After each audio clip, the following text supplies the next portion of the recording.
मेरे ऊपर 57 मुकदमे हैं, 57 जिसमें मेरे ऊपर रासुका भी लगी है, से नेशनल सिक्योरिटी एक्ट में भी मैं 1 साल जेल में रहा। 14 टाके मेरे सर पे लगे हैं। लोकतंत्र पूरी तरीके से खत्म हो चुका है। ये जहर उगलने वाले लोग हैं, ये नफरत फैलाने वाले लोग हैं, ये जाति वैमनस्यता फैला करके हिंदू मुसलमान गाय गोबर मंदिर करके सिर्फ गुमराह करके वोट लेने का काम करना जानते हैं। लेकिन देश की जनता ने देख लिया है इनके नाटक को बहुत बखूबी, और इस बार इनका नाटक चलने वाला नहीं है। राजा भैया के घर पे कब बुलडोजर चलेगा, ब्रजेश सिंह के घर पे कब बुलडोजर चलेगा, ये कहीं ना कहीं टॉप 10 माफियाओं की लिस्ट मुख्यमंत्री को जारी करनी पड़ेगी। इस वक्त हम लोग इलाहाबाद में हैं, या यूँ कहें सरकारी भाषा में तो प्रयागराज में हैं। प्रयागराज में हम चुनावी यात्रा के दौरान आए हुए हैं और हमारी कोशिश है कि आम लोगों से बातचीत किया जाए, चुनाव का क्या माहौल है वो दिखाया जाए। लेकिन फिर भी कुछ ऐसे लोग होते हैं, हमें मिलते हैं, जिनके बारे में बात करना बहुत ज़रूरी होता है। कुछ लोग पार्टियों से अलग, कुछ ऐसे नेता होते हैं जिनसे बात करना बहुत ज़रूरी होता है, जो किसी पार्टी का नहीं बल्कि कुछ और बात होती है उनमें। इसलिए हमारे साथ एक ऐसे नेता हैं जो ज़मीन पर लड़ते हैं और इनके लड़ने के किस्से सोशल मीडिया पर लगातार आते रहते हैं। अभी यूपी गवर्नमेंट ने सरकारी खर्चे पर एक ऐड दिया जो कि विशुद्ध रूप से राजनीतिक ऐड था। वो फ़र्क साफ है, जिसमें सपा को टारगेट किया गया। उसके जवाब में इन्होंने एक पोस्टर छपवाया और इलाहाबाद के किन किन जगहों पे वो पोस्टर लगा था। संदीप जी, पहले तो स्वागत है आपका। ये बताइए वो क्या पोस्टर था और क्या ज़रूरत पड़ गई इसकी? देखिए, भाजपा जो है वो कहीं ना कहीं नफरत फैलाने वाली पार्टी है। जाति और धर्म के नाम पर और झूठ बोलने वाली जो पार्टी है भारतीय जनता पार्टी, वो झूठ फैला करके कहीं ना कहीं जनता के बीच में समाजवादी पार्टी की छवि को खराब करना चाहती है। जो मैं ये लाल टोपी लगाया हुआ हूँ, लाल टोपी लगा करके और समाजवादी पार्टी के नेताओं की फोटो होर्डिंग में और स्लोगन क्या दे रहे हैं कि फर्क साफ है। तो देखिए, फर्क साफ तो है, वो जनता ने देख लिया है इन 4.5 सालों में। जो योगी बाबा से कुछ नहीं हो सका, उन्होंने सिर्फ आम जनता से सिर्फ झूठा वादा करने का काम किया, और इनके विधायक भी संतुष्ट नहीं है, वो आम जनता भी संतुष्ट नहीं है, वो साफ साफ दिख रहा है। तो उसी के संदर्भ में हम लोगों ने कल एक होर्डिंग लगाई, और होर्डिंग लगाते ही आपको मैं बताना चाहूँगा, जैसे ही हम लोगों ने होर्डिंग लगाई, जो भारतीय जनता पार्टी की होर्डिंगें 2 दिनों से लगी थी, प्रशासन नहीं जागा, लेकिन हमारी होर्डिंग फर्क साफ है, जिसमें लैपटॉप दिखाया गया था। 18 लाख छात्र छात्राओं को लैपटॉप समाजवादी पार्टी की सरकार में आदरणीय अखिलेश यादव जी ने जो देने का काम किया था, उसको कहीं ना कहीं उससे ये जो भारतीय जनता पार्टी की सरकार डर गई जब हमने सच जनता के सामने लेकर के आया। तो ये नगर निगम की टीम और प्रशासन वहां पर होर्डिंग को निकालने के लिए पहुंच गए। तो हम लोगों का सीधा से ये प्रश्न था कि ये नफरत फैलाने वाली लोगों को हम लोग जरूर सबक सिखाएंगे।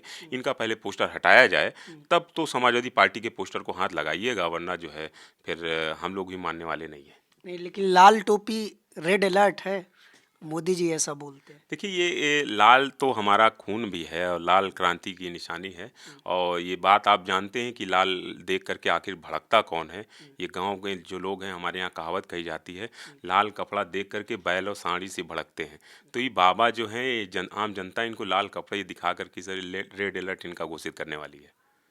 रेड अलर्ट, सांड भड़कते हैं, मतलब क्या? नहीं नहीं, क्या? ये हमारे यहाँ पे इलाहाबाद में एक कहावत है कि लाल कपड़े लेके किसी को अगर सांड को कभी भड़काना हो तो उसके सामने लाल कपड़ा पहन के आप पहुंच जाइए, देखिए कितनी तेज भड़कता है।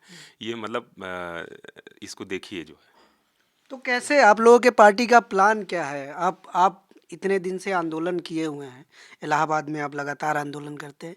कितनी बार आपका पुलिस से सामना हुआ और किस तरह के पुलिस ने आप पे जुल्म किए? देखिए, अभी तक तो लड़ते हुए मेरे ऊपर 57 मुकदमे हैं, जिसमें 57? मेरे ऊपर रासुका भी लगी है, से नेशनल सिक्योरिटी एक्ट में भी मैं 1 साल जेल में रहा। रासुका सहित तमाम कोई ऐसी धाराएं नहीं बची, और इस समय मैं यहाँ पे गुंडा एक्ट में मुझे तामिल किया गया है। तो ये तो कहिए कि मैं ज़िले में हूँ, वरना ये तो जिला बदर करने की मेरे ऊपर तैयारी थी। तो प्रशासन लगातार कहीं ना कहीं मुकदमे लगा करके लगातार उत्पीड़न करने का काम करता है। और मैं आपको बता दूं कि मेरे पिताजी कंपनी गार्डन में एक बहुत छोटी सी नौकरी करते हैं, जो माली की पोस्ट पर रहे, रिटायर्ड होने वाले हैं, अभी 6 महीने उनको रिटायरमेंट पे हैं। मैं आपको बता दूं कि जिला पंचायत के चुनाव में जब हम लोगों ने इनके गलत का विरोध किया, तो उसके बाद मेरे पिताजी का ट्रांसफ़र इलाहाबाद से फतेहपुर कर दिया जाता है। और सोचिए कि जो रूलिंग है, 2 साल अगर आप 1 साल अगर आपका रिटायरमेंट का बचा हुआ है, तो आपको गैर जनपद कहीं नहीं भेजा जाएगा और आप कहीं गैर जनपद हैं भी, तो आपको आपके जनपद में आपको जा सकते हैं आप नियुक्ति के लिए जो है, लेकिन यहाँ पर ट्रांसफ़र करके भेज दिया जाता है कि आपका हैरेसमेंट मेंटली रूप से आपको हैरेसमेंट किया जाता है, लगातार कि आप किसी भी तरीके से ये डराने प्रदर्शन करने की वजह से आपके परिवार को सरकार सीधे टारगेट कर रही है। बिल्कुल, बिल्कुल। मैं पिताजी का कोई उसमें रोल नहीं था बताइए राजनीति अगर मैं कर रहा हूँ, तो एक छोटी-सी नौकरी करने वाले व्यक्ति को अगर उनको मेंटली रूप से हैरेसमेंट तो किया गया। लेकिन सपा सपा पर ये आरोप लग रहा है कि सपा जो है मुसलमानों को इग्नोर कर रही है, उनसे मिलने नहीं जा रहे हैं आपके नेता, क्यों है ऐसा? देखिए ये भ्रम भी अगर किसी ने फैलाया तो ये भारतीय जनता पार्टी का ही फेंका हुआ कार्ड है। वो अपनी पीठ पे ही ले जा करके खिलाना चाहते हैं समाजवादियों को। लेकिन देखिए जो माइनॉरिटी या कई मुसलमान हमारे भाई हैं, वो इस बात को बहुत भली-भांति समझते हैं। देखिए कहीं न कहीं भाजपा के पास करने के लिए कुछ है नहीं, ना तो इनको बताने के लिए कुछ है। इनके पास इन्होंने सिर्फ़ उद्घाटन करने का काम किया।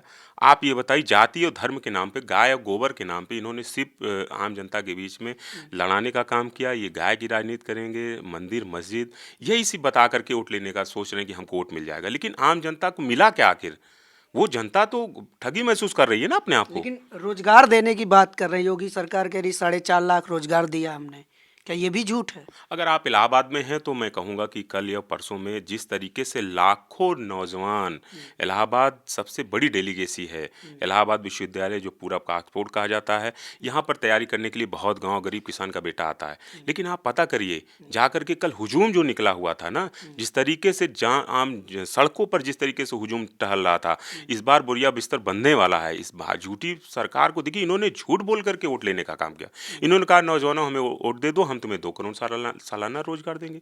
तो आम जनमानस में कहीं न कहीं लोगों को लगा कि वोट देते हो सकता है नौकरी मिल जाए, लेकिन ऐसा कुछ नहीं अब था। ये तो सिर्फ टैबलेट भी दे दिया, फोन दे दिया योगी आदित्यनाथ ने देखिए बच्चों ये टैबलेट नहीं, जो हमारे लैपटॉप आपने देखा होगा कि जब लैपटॉप आदरणीय अखिलेश यादव जी ने दिया तो यही भारतीय जनता पार्टी के लोगों ने कहा कि झुनझुना देने का काम किए। तो इन्होंने इनके पास मैंने कहा कि 4.5 साल आखिर इन्होंने किया क्या है? तो ये आम जनता को आखिर जब आचार संहिता लगने वाली है, आज लग जाए, अभी लग जाए कि कल लग जाए। तो जब आचार संहिता लगने वाली तो इनको लग रहा है कि मैं कहीं न कहीं कुछ लैपटॉप 2-4 लोगों को दे करके इनकी योजनाएँ नहीं है। अगर इन्होंने मैनिफेस्टो में लेकर के आया तो अभी तक ये सो रहे थे, क्या कर रहे थे आखिर अभी तक? पर प्रधानमंत्री कह रहे हैं उनकी जान को खतरा है, पंजाब में वो गए और जिस तरह से उन्होंने जान की खतरा बताया और जिस तरह से मीडिया में अभी बातचीत चल रही है, ये कहा जा रहा है कि यूपी और बाकी के जो 4 राज्य हैं जहाँ पे चुनाव है, वहाँ पे बीजेपी को पॉलिटिकल फ़ायदा हो सकता है। इसका क्या काट है आप लोगों के पास? देखिए ये काट हमने कहा नहीं कि ये आम जनता का चुनाव कहीं न कहीं बन रहा है और प्रधानमंत्री जी की जो इस तरीके के जो स्टंट ये इससे पहले करते रहे हैं, आम जनता प्रधानमंत्री जी को भी स्टंट बता रहे हैं आप? ये स्टंट बिल्कुल, ये प्रधानमंत्री जी वहाँ पे अभी मैं वीडियो एक देख रहा था, किसानों ने एक वीडियो वायरल किया है जिसमें भारतीय जनता पार्टी के लोग झंडे लेकर के वहाँ पर प्रधानमंत्री जी के रैलियों में पहुँचे हुए हैं। तो आखिर ये पहले तो ये तो तय करना पड़ेगा आपको, प्रधानमंत्री जी की सुरक्षा बहुत जिस तरीके से आईबी और इंटेलिजेंस लगा रहता है, उनके रूट की जानकारी किसी को नहीं रहती है। तो आखिर ये रास्ता बदलना और जिस तरीके से सुनियोजित तरीके से मुझे तो ये लगता है प्रधानमंत्री जी सोच रहे हैं कि सिंपैथी भारत की जनता की हमको मिलेगी, लेकिन ऐसा कुछ होने वाला नहीं है। नहीं, लेकिन क्या प्रधानमंत्री झूठ बोल रहे हैं? प्रधानमंत्री झूठ है, सब जानते, पूरा देश जान रहा है।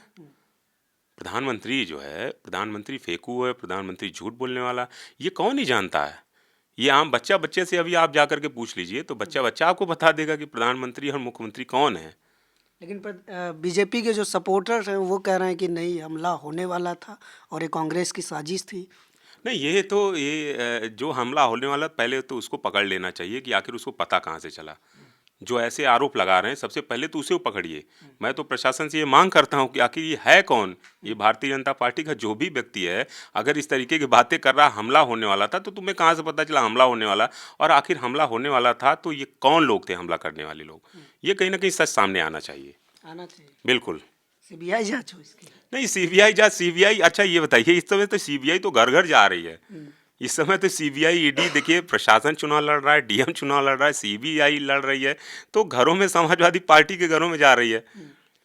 प्रशासन चुनाव लड़ रहा है, इस मामले को थोड़ा समझाइए। बिल्कुल लड़ रहा है डीएम। अच्छा ये बताइए, जिस जिले में चुनाव हो रहा है ये अपने लोगों को बैठाल दे रहे हैं, तो एक तरफ तो प्रत्याशी इनका है ही है, लेकिन अगर चुनाव इनके साथ लड़ रहा है, थाना अध्यक्ष लड़ रहा है, डीएम लड़ रहा है, आखिर ये लोगों ने जातिवाद का जो जब समाजवादी पार्टी की सरकार थी तो इन्हीं लोगों ने इसी लोक सेवा आयोग पर इलाहाबाद में अहिर आयोग लिखने का काम किया था। उसी आयोग पर हमने चिलम आयोग लिख दिया। जब चिलम आयोग लिख दिया तो मुझे जेल भेजने का काम यही योगी बाबा ने कर दिया। तो ये चिलम के नशे में लोग जो मस्त हैं, इनको ये पूछिए आप लोग जो है कि आज उत्तर प्रदेश में आखिर डीएम थाना कौन चला रहा है, जिलाधिकारी किस जाति के लोग हैं, थाना अध्यक्ष किस जाति के लोग हैं। तो ये जाकर के कहीं ना कहीं सवाल करना चाहिए। और जनता के बीच में जो भ्रम फैला करके कहीं ना कहीं उन्होंने कहा कि यादव आपका हक मार ले जा रहा है, पटेलों के बीच में जा करके जाति, जिस तरीके से जाति वैमनस्यता फैला करके वोट लेने का काम किया। मैं इतने चुनाव से पहले इनके सभी उप मुख्यमंत्री हुआ करते थे, तो आज क्या स्थिति है। नहीं, आपकी ये बात तो सही है। दैनिक भास्कर की एक रिपोर्ट भी है कि 60% से ज़्यादा जिलों में एसपी और आईएएस और डीएम ये सारे ठाकुर हैं और ब्राह्मण हैं, ऊंची जातियों के लोग हैं।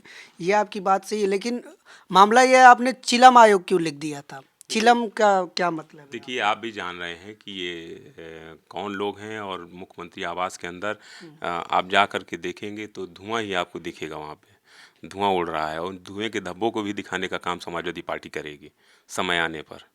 उस धुएं के धब्बों को भी हम लोग निकालेंगे। भाजपा से नाराज है जनता? भाजपा से नाराज, इनको खदेड़ा हो रहा है। आप देखिए, इनके लोग कहीं प्रचार नहीं कर पा रहे हैं। आप आम जनता के बीच में जा रहे हैं तो इनको दौड़ा लिया जा रहा है। कल ही मैं एक वीडियो देख रहा था, सोशल मीडिया से कोई अब बच नहीं सकता है, कोई भी होगा। तो आम जनता में कहीं ना कहीं आक्रोश दिख रहा है। मान लिया भाजपा से जनता नाराज है, लेकिन वो आपको क्यों चुने? उसके पास तो और भी ऑप्शन है। प्रियंका गांधी भी एक्टिव हैं, मायावती भी हैं, ओवैसी भी है मैदान में, चंद्रशेखर आज़ाद भी आ रहे हैं। आपको क्यों चुने वो? अच्छा, मैं आपसे ये पूछना चाहता हूँ, इन 4.5 सालों में कौन सी ऐसी पार्टी रही जो आम जनता के लिए सड़कों पर लड़ती रही? आप इसका अगर सर्वे करा करके देखेंगे तो 4.5 साल कोई नहीं रहा। आप एक पार्टी है जो पैसे लेकर के सिर्फ टिकट देने का काम करती है। कांग्रेस आपको अभी गिने चुने दिनों से दिख रही है, लड़की हूँ, लड़ सकती हूँ, सिर्फ वो कह करके इससे वोट नहीं मिल जाएगा। लड़ सकती हूँ, लड़के दिखाना पड़ेगा आपको। आम जनता के बीच अभी तक सड़क पे आप कहाँ थी? तो समाजवादी पार्टी ने ही मोर्चा संभालने कर, भारतीय जनता पार्टी के गुंडों से कोई लड़ा और इस तानाशाह प्रधानमंत्री और मुख्यमंत्री से कोई लड़ा है, तो समाजवादी पार्टी लड़ने का काम की है। मैं बहुत गर्व से कह सकता हूँ, इसी यही जिला पंचायत के चुनाव में हम लोगों ने विरोध किया। 14 टाके मेरे सर पे लगे हैं। लाठियों से जिस तरीके से लाठियां चलाई जाती हैं, जब लोकतंत्र, जिस तरीके लोकतंत्र पूरी तरीके से खत्म हो चुका है। यहीं पूरे प्रदेश में आपने देखा होगा, जिला पंचायत के चुनाव में महिला के साथ चिरहरण होता है। और जिस तरीके से आपने देखने का काम किया होगा, जिला पंचायत में आप वोट नहीं देंगे तो आपका घर गिरा दिया जाएगा। जिला पंचायत चुनाव में क्या आप धांधली करवा रहे थे? नहीं, हम धांधली करा रहे थे कि भारतीय जनता पार्टी धांधली करा रही थी? पहले तो ये आप क्लियर कर लीजिए। नहीं, हम मतलब तो सरकार क्यों आपको, नहीं, पुलिस हम क्यों आपको देखिए, परेशान कर रही देखिए, थी? भारतीय पुलिस तो उनको परेशान कर रही थी ना, जो लोग धांधली करा रहे थे। कि भारतीय जनता पार्टी के गुंडों के द्वारा और भारतीय जनता पार्टी के कैबिनेट मिनिस्टर के इशारे पर जिस तरीके से इलाहाबाद में चुनाव को बाधित किया गया, वोट को इधर उधर किया गया, जिस तरीके से डरा और धमका करके उसका विरोध अगर हम लोग कर रहे थे, तो ये भारतीय जनता पार्टी को ये कहीं ना कहीं नागवार गुजरता है। और वो नौजवानों को पर लाठियाँ चलवाने का काम करते हैं। नौजवान रोजगार मांगने के लिए सड़क पर उतर जाएगा तो उसको पर लाठियाँ चला दी जाती हैं। ये कहाँ का लोकतंत्र है? आखिर लोकतंत्र पूरी तरीके से खत्म हो चुका है। ये सवाल कहीं ना कहीं आम जनता के बीच में, आम जनता के लोग, सभी लोग इस बात को जान रहे हैं। भाजपा को जिन लोगों ने चुना, उनका कोर मोटिव था हिंदुत्व। मंदिर बन रहा है, योगी आदित्यनाथ खुले मंचों से भी कह रहे हैं, वो पूरी हिंदुत्व की जो भी उनका ग्राउंड है उस पर खेल रहे हैं। तो भाजपा का वोटर जो था, जिस चीज़ के लिए उसने वोट दिया, वो चीज़ हो रहा है, तो वो फिर उससे नाराज क्यों होगा? किस हिंदू की बात करते हैं? कौन से मंदिर की ये लोग बात करते हैं? आखिर यही मैंने देखा था कि नवरात्र का समय था, माननीय मुख्यमंत्री जी एमएलसी का जब रिजल्ट आता है तो 6-6 लड्डू पूरा खा गए कैमरे के सामने। नवरात्र में क्या आखिर मुझे तो नहीं लगता कि योगी बाबा व्रत भी रहते होंगे 9 दिन। तो हम लोग हिंदू लोग हैं। मेरे घर के बाहर अगर आप देखिए तो गाय बंधी हुई है। गाय को सबसे पहले अगर रोटी कोई खिलाता है तो हम लोग खिलाते हैं।